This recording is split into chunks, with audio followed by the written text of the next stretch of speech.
काँग्रेसवर आणि उबाटावर आलेला आहे प्रसंग बाका।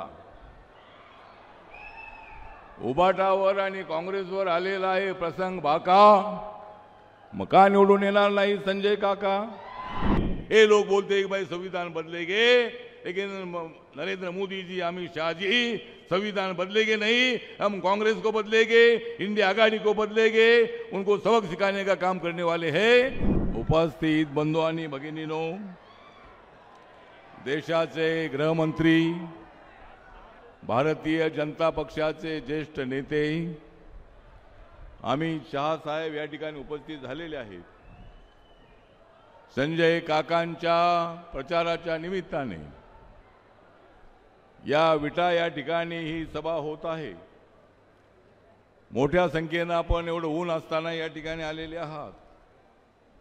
आज अमित भाईंच्या सभेच्या वेळी फुलून गेला आहे विट्याचा नाका। आज अमित भाईंच्या सभेच्या वेळेला सगळा फुलून गेलेला आहे विट्याचा नाका। त्यामुळे निवडून येणार आहे संजय काका।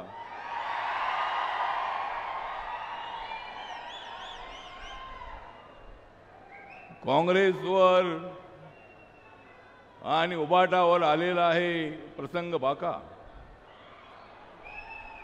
उबाटावर आणि काँग्रेसवर आलेला आहे प्रसंग बाका। मग का निवडून येणार नाही संजय काका? नरेंद्र मोदींचा मान तुम्ही सर्वांनी राखा। माननीय नरेंद्र मोदीजी, अमित शहाजींचा मान तुम्ही सर्वांनी राखा आणि 7 तारखेला निवडून द्या संजय काका।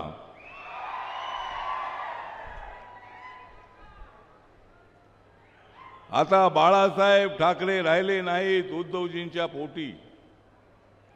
तर माननीय बाळासाहेब ठाकरे राहिले नाहीत उद्धवजीच्या पोटी, कारण त्यांची शिवसेना आहे खोटी। एकनाथ शिंदेची शिवसेना आहे खरी, एकनाथ शिंदेची शिवसेना आहे खरी। त्यामुळे बीजेपीने त्यांना घेतलेला आहे मुख्यमंत्री पदावरी। आज इथं मी आपल्याला एवढंच सांगतो की उशीर झालेला आहे। अमित भाई को भी मतलब दूसरे सभा में जाना है, और मैं रिपब्लिकन पार्टी ऑफ इंडिया की तरफ से 8 साल से माननीय नरेंद्र मोदी सरकार में मंत्री हूं, सामाजिक न्याय डिपार्टमेंट का। और जो हमारा दलित समाज है, अम्बेडकराइट समाज है, अमित भाई नरेंद्र मोदी जी के नेतृत्व पर विश्वास रखता है।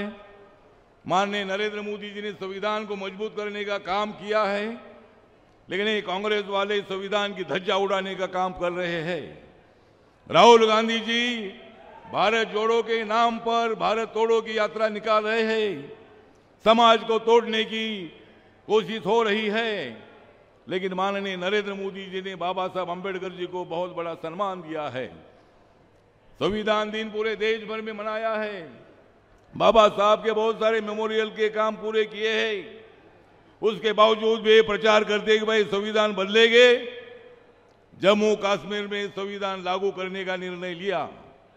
माननीय अमित शाह साहब ने मोदी जी के आदेश पर 370 आर्टिकल हटाने का काम वहां से किया, और वहां तिरंगा झंडा लहर रहा है। वहां बाबा साहब अम्बेडकर जी का संविधान लागू हुआ है। वहां के शेड्यूल कास्ट, शेड्यूल ट्राइब को रिजर्वेशन मिल रहा है, लेकिन उसके बावजूद भी ये लोग बोलते हैं कि भाई संविधान बदलेंगे, लेकिन नरेंद्र मोदी जी, अमित शाह जी संविधान बदलेंगे नहीं, हम कांग्रेस को बदलेंगे, इंडिया आघाड़ी को बदलेंगे, उनको सबक सिखाने का काम करने वाले हैं। और इसलिए महाराष्ट्र में संजय काका को भारी वोटों से चुनकर देने के लिए मेरी पार्टी रिपब्लिकन पार्टी आपके साथ है, संजय काका के साथ है। और इसीलिए मेरा पूरा जो वोटिंग है हमारे समाज का, वो संजय काका को मिलेगा। और अमित शाह साहब, मैं यहाँ से 2 बार मेंबर ऑफ पार्लियामेंट था।